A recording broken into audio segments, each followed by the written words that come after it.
Vous écoutez Samedi de lire avec l'auteur invité d'Amélie Boivin-Enfield. On est maintenant rendu au moment de l'émission où mon auteur invité de cette semaine, Laurent Chabin, vous présente ses coups de cœur littéraires. Et par lequel veux-tu commencer, le québécois ou l'étranger?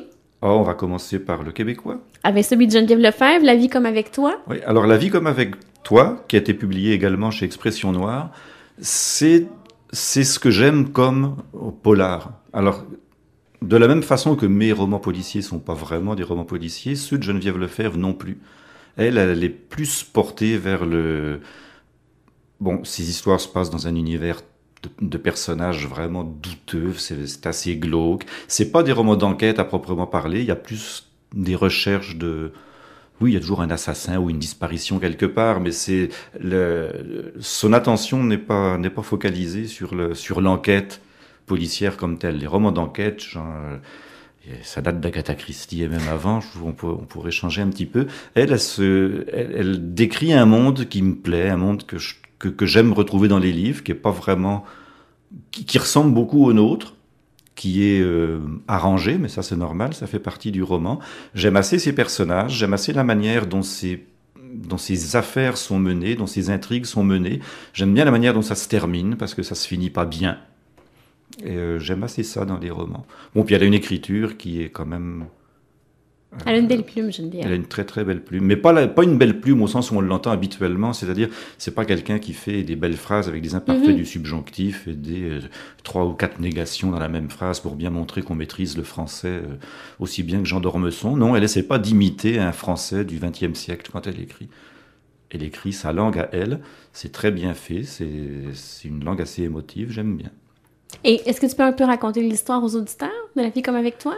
Il y a plusieurs histoires qui se recouvrent dans La vie comme avec toi. Il y a un ancien policier qui part à la recherche de son fils qui a disparu. Il y a des meurtres de jeunes indiennes, certaines prostituées, d'autres non.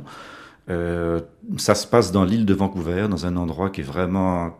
qui fait froid dans le dos, le genre de gens qu'on y rencontre.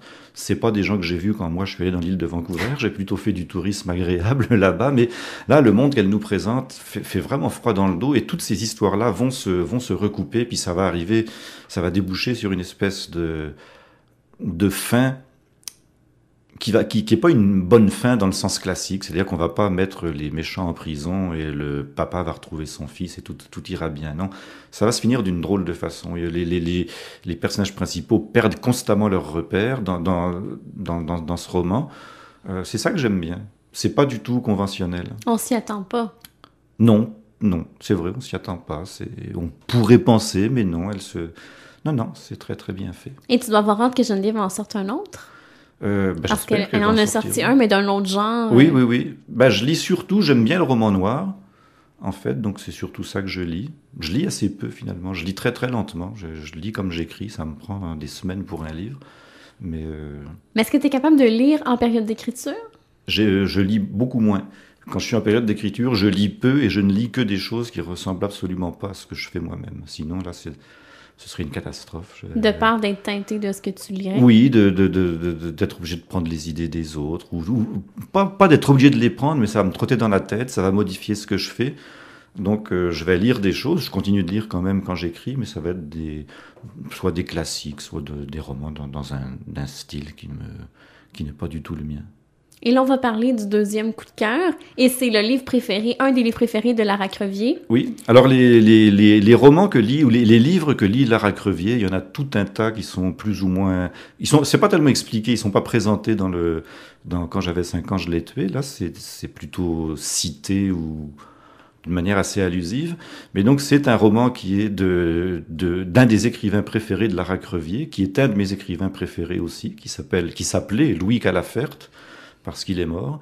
Il a écrit un roman génial qui s'appelle Septentrion, qui est le seul roman français qui arrive au niveau de Céline, pour moi.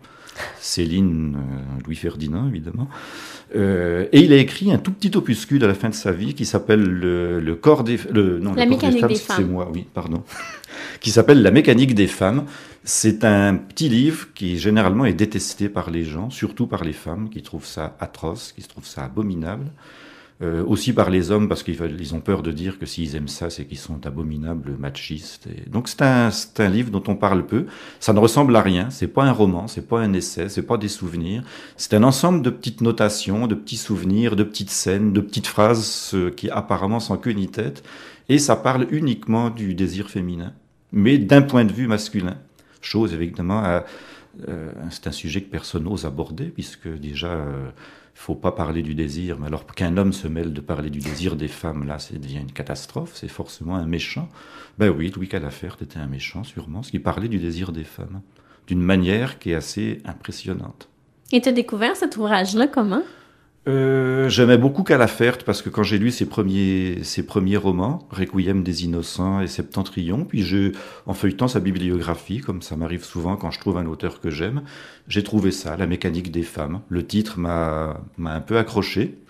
En plus, c'est un livre très petit, donc ça va bien pour moi. Comme je suis un lecteur paresseux, plus le livre est petit, plus ça a des chances de m'accrocher. Et je suis tombé sur le cul, littéralement, en lisant ça. Donc Calafert fait partie des intouchables de ma bibliothèque. Je ne prête pas mes romans de Calafert. Ah non? Non. Je peux prêter des tas d'autres choses que j'ai, mais Calafert reste à la maison. Et pourquoi avoir décidé que ce soit un des livres préférés de Lara Crevier? Tantôt, tu disais que les femmes n'aiment pas trop ce genre de livre. Ah oui, mais Lara est quelqu'un d'assez spécial. Oui. Ben, c'est parce que c'est un livre qui parle du désir des femmes et que le désir de Lara est quelque chose d'assez volcanique quand même. Donc ça lui ressemble beaucoup d'ailleurs. C'est un livre qui lui ressemble. Est-ce que c'est facile de le trouver, cet ouvrage-là? Oh oui. S'il n'est pas en librairie, ça se commande facilement. Alors, si on est curieux, La mécanique des femmes de Louis Calafert. Calafert. Oui. Si tu me permets, Laurent, on s'arrête et dans les prochains instants, c'est moi qui te présente des ouvrages que j'ai lus cette semaine. OK.